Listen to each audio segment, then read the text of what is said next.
Hey everyone, welcome back to today's episode. In the previous episode, I had left you with a question. What was Lord Brahma's curse to goddess Ganga in Satyaloka? Let's dive into that story now. This story begins with King Mahabhisha, a renowned ruler born in the Ikshvaku dynasty, who achieved great fame and glory by conquering many lands and performing the Rajasuya Yaga, a royal sacrifice that brought him immense prestige. He was a well-respected and powerful king. One day, Mahabhisha was invited to a yagna being held in Satyaloka, the realm of the gods. Goddess Ganga was also present in this event, along with all the celestial gods. As the yagna was underway, a sudden gust of wind blew through the gathering, and for a brief moment, Ganga's body was exposed.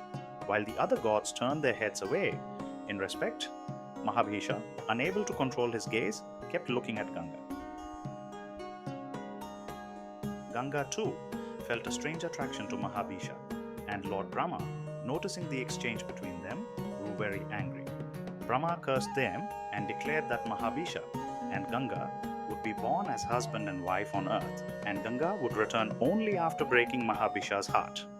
This curse led to Mahabhisha's birth as King Santanu, and this marks the beginning of the epic tale of the Mahabharata.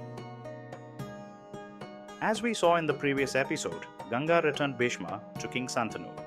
Bhishma was crowned the prince of Hastinapura, and though Santanu was happy to have his son back, his heart remained broken from losing Ganga, his first love. Years passed, and one day, King Santanu was wandering by the Yamuna river when he caught the scent of a divine fragrance that seemed to fill the air. This fragrance was so beautiful that it led Santanu to follow it. He traced the smell to a young woman named Satyavati, a fisherwoman. She was so beautiful that Santanu was immediately attracted to her.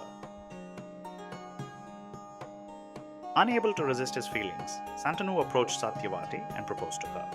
Satyavati was initially hesitant, but she told Santanu to speak to her father, Dasharaja, the chief of the fishermen, and seek his approval.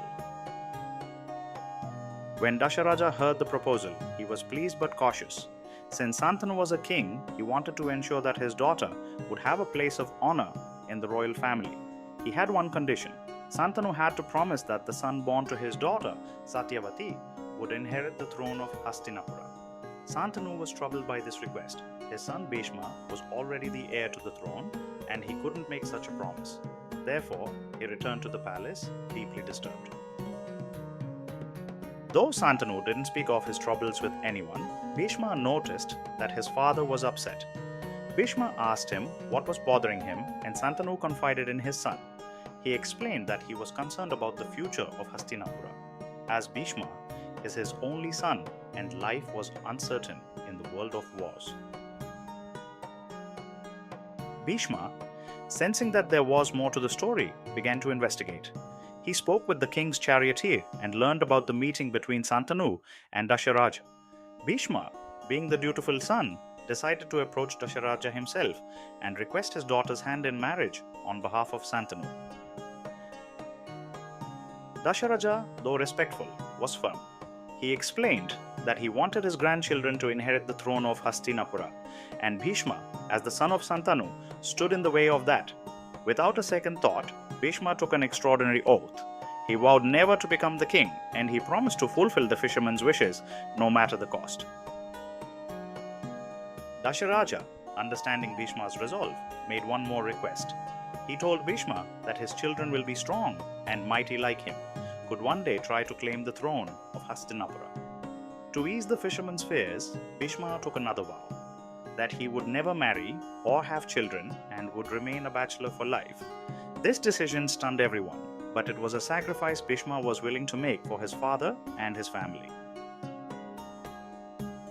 As Bhishma spoke these words, the celestial gods showered him with flowers from heaven, recognizing his selfless commitment, and thus gave him the title of Bhishma, though his birth name was Devavrata. Satyavati's life was full of fascinating stories even before her marriage to Santanu. She was the biological daughter of Uparichara a powerful king of the Chedi dynasty. Uparichara was a close friend of Lord Indra, the king of the gods. The Chedi dynasty ruled over a region that today is part of Bundelkhand, in the central part of India, specifically in Madhya Pradesh. Satyavati's mother, Adrika, was a cursed apsara who had been transformed into a fish. While in this form, Adrika gave birth to two children, Satyavati and a twin brother. Satyavati's brother ruled the Matsya kingdom, which corresponds to modern-day Viratnagar in Rajasthan. When Satyavati was young, she met Rishi Parashara, who was traveling and needed to cross the river. Satyavati took him in her boat, while Parashara was struck by her beauty, and as a result, they married. They had a son who later became one of the most important figures in the Mahabharata and was named Krishna Dvaipayana. Rishi Parashara also blessed Satyavati with the gift of an eternal fragrance. This divine fragrance is the one that led Santanu to Satyavati, setting in motion the events that would change the course of history. After marrying Santanu, Satyavati gave birth to two sons, Chitrangada and Vichitravirya. Both of them later became kings of Hastinapura, but their stories too were filled with tragedy. After Santanu's death, his eldest son, Chitrangada, took the throne. Chitrangada was a very powerful warrior who defeated many enemies, but his victories led him to become arrogant. As his arrogance grew, he began to disrespect others, including Bhishma. Bhishma, the loyal and dutiful son, tried to correct Chitrangada's behavior, but the young king ignored him. Chitrangada's arrogance eventually led to his downfall. He was challenged to a battle by a Gandharva who was also named Chitrangada. The Gandharva claimed that there could be only one Chitrangada, and the two engaged in a very fierce battle. The battle lasted for about 3 years on the banks of Hiranyavati river, also known as the Buddha Ghat, near Kushinagar in Uttar Pradesh. Despite his skills, Chitrangada was defeated and killed by the Gandharva. Following Chitrangada's death, Bhishma took over the rule of Hastinapura, but he governed in the name of his younger brother, Vichitravirya, who was still too young to rule. During this time, Bhishma learned that the Kashi kingdom, modern-day Varanasi, was holding a swayamvara for the three beautiful daughters of King Kashya, Amba, Ambika, and Ambalika. Bhishma went to the swayamvara instead of Vichitravirya, which left many participants confused. Some even believed that Bhishma had forgotten his vow. Rulers from many kingdoms participated in the swayamvara, but Bhishma challenged everyone to exhibit their strength and skills and easily defeated them. He then took all three princesses on his chariot and began his journey back to Hastinapura. While on the other hand, Amba and Salva, the king of Saubala, were secretly in love and wanted to choose each other in the swayamvara. Salva tried to stop Bhishma's chariot and a bitter fight broke between them. Eventually, Bhishma defeated Salva and continued his journey back to Hastinapura with the three princesses. In this episode, we've been talking about Rishi Parashara, and I'd like to share a few interesting facts about him.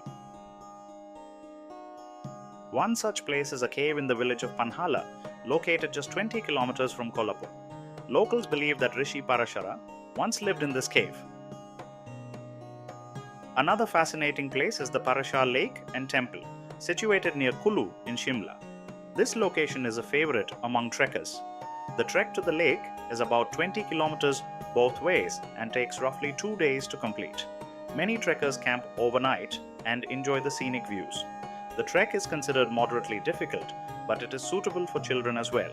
Some adventurous trekkers visit during winter between December and February, when the area is covered in snow, adding to the scenic beauty.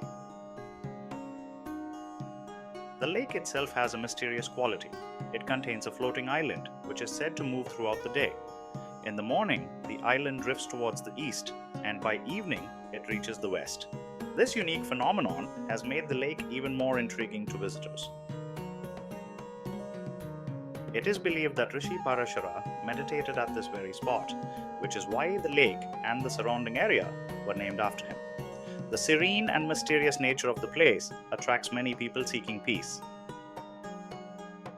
Like always, let me ask you a question. Who was Krishna Dvaipayana and why was he named so?